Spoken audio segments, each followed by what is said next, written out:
जो इन निवेशकों को ध्यान में रखने चाहिए ऐसी कंपनीज खरीदने से पहले? कौन से ऐसे वार्निंग पोस्ट्स हैं जो निवेशक ध्यान में रखें इस परेशानी से बचने के लिए?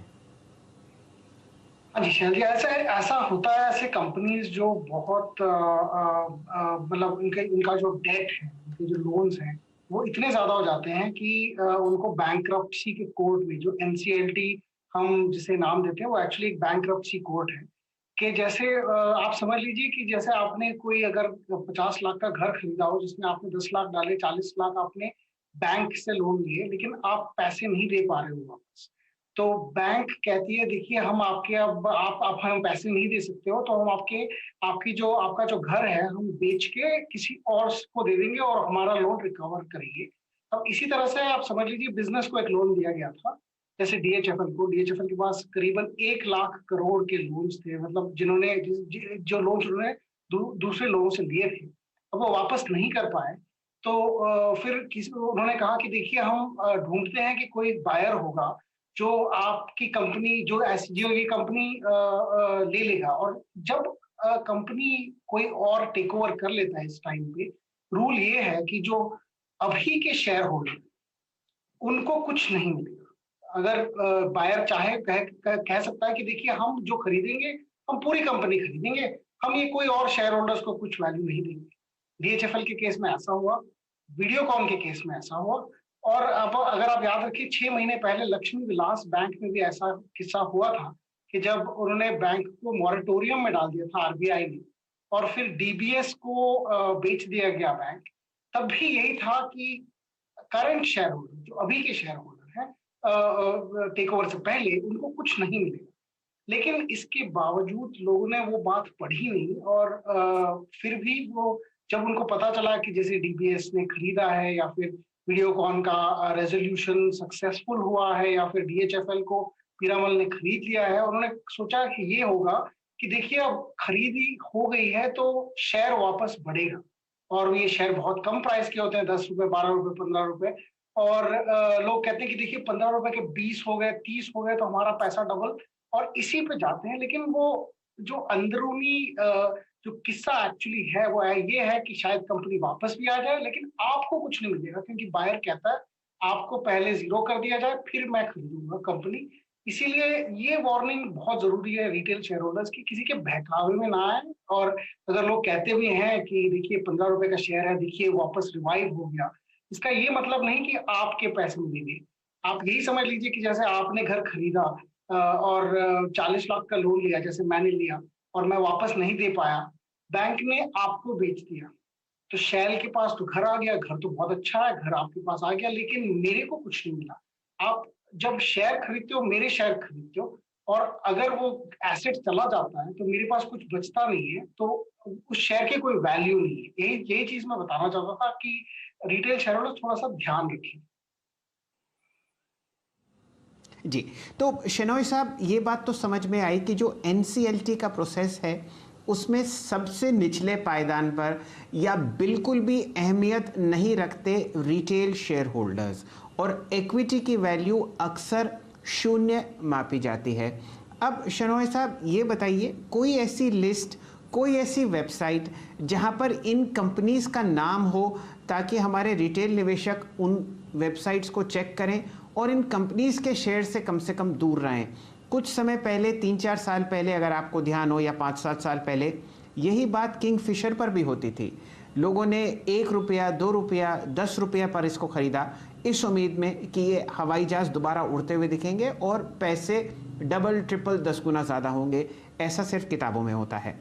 कोई ऐसी वेबसाइट आप सजेस्ट करेंगे या कोई ऐसी लिस्ट जो पब्लिक डोमेन में हो ताकि हमारे रिटेल शेयर होल्डर्स उन शेयर्स से बचें?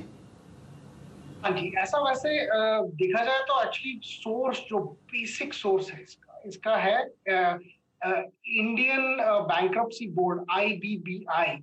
आई थिंक IBBI.gov.in, ऐसा कोई वेबसाइट है। आईबीबीआई को अगर आप सर्च करें तो आपको लिंक मिल जाएगा। ये है, यहाँ पे केसेस जो अभी चल रही हैं एनसीएलटी, और एनसीएलटी का मतलब है नेशनल कंपनी लॉ ट्राइब्यूनल, और उसमें एक एपेलेट ट्राइब्यूनल भी है, नेशनल एनसीएल 80। तो इन दोनों को जरा ध्यान से देखना पड़ेगा, क्योंकि इसमें बहुत सारी ऐसी कंपनीज हैं जो लिस्टेड है ही नहीं, तो आपको नाम पहचान में नहीं आएंगे। लेकिन एक और चीज कहना चाहता हूँ कि जो बड़ी बड़ी कंपनीज हैं उसको अगर आप न्यूज देखें और कहें वो उसमें लिखा हुआ हो कि एनसीएलटी से जा रही है, तो जरा ध्यान रखिए। ऐसा नहीं होता है कि हमेशा ये जीरो हो जाता है। आप देखिए रुचि सोया, जिसको उन्होंने शेयर जीरो नहीं किया था, वो काफी बढ़े हैं उनके शेयर के दाम। और आलोक इंडस्ट्रीज का भी यही था। एक बारी ऐसा हुआ था कि सत्यम के शेयर 6 रुपए तक गिर गए थे, और फिर वहां से काफी ऊंचे उठे हो गए, क्योंकि जब खरीदी हुई तो उन्होंने शेयर्स को जीरो नहीं किया था। तो ऐसा हो भी सकता है कि ऐसी कंपनीज बिल्कुल जीरो ना हो, लेकिन हर एक केस में आपको ढूंढ के देखना ये पड़ेगा कि बायर शेयर को वापस लिस्टिंग और या फिर जीरो नहीं कर रहे हैं।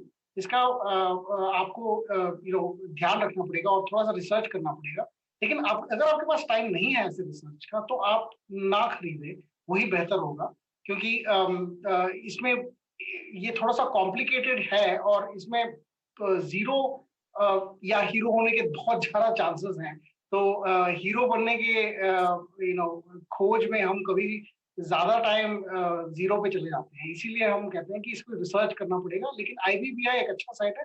बाकी न्यूज आर्टिकल से भी देख लें कि एनसीएलटी में बैंक्रप्सी के बोर्ड के सामने तो नहीं है।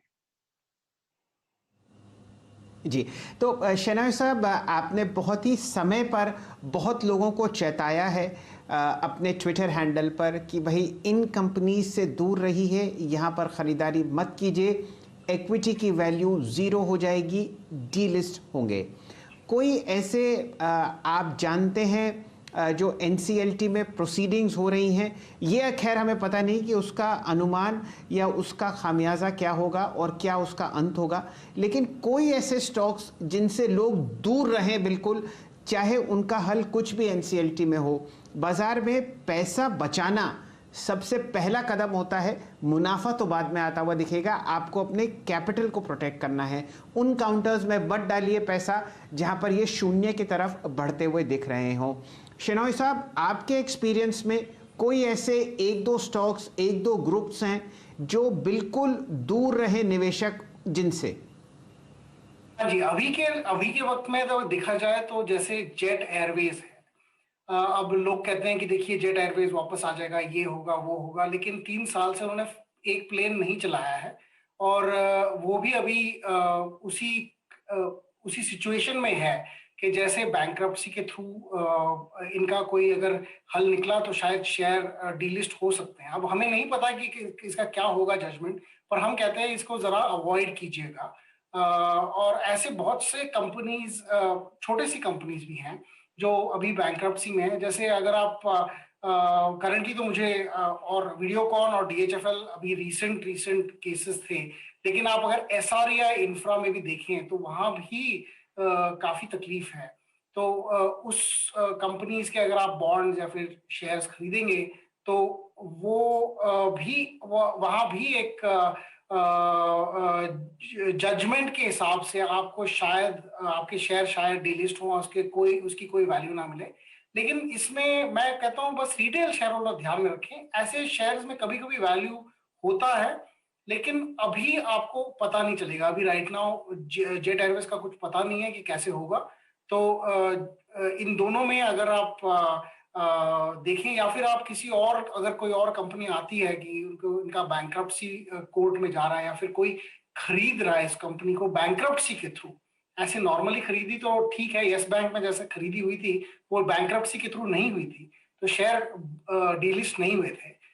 लेकिन जैसे बैंक्रप्सी के थ्रू अगर होता है ऐसा कुछ, तो आई थिंक आपको ध्यान रखना चाहिए। अभी तो फिलहाल 2 ही नाम हैं अभी, लेकिन और आएंगे। जैसे जैसे हो रहा है मार्केट में कि काफी स्ट्रेस है काफी कंपनीज में, जरा ध्यान से देखें।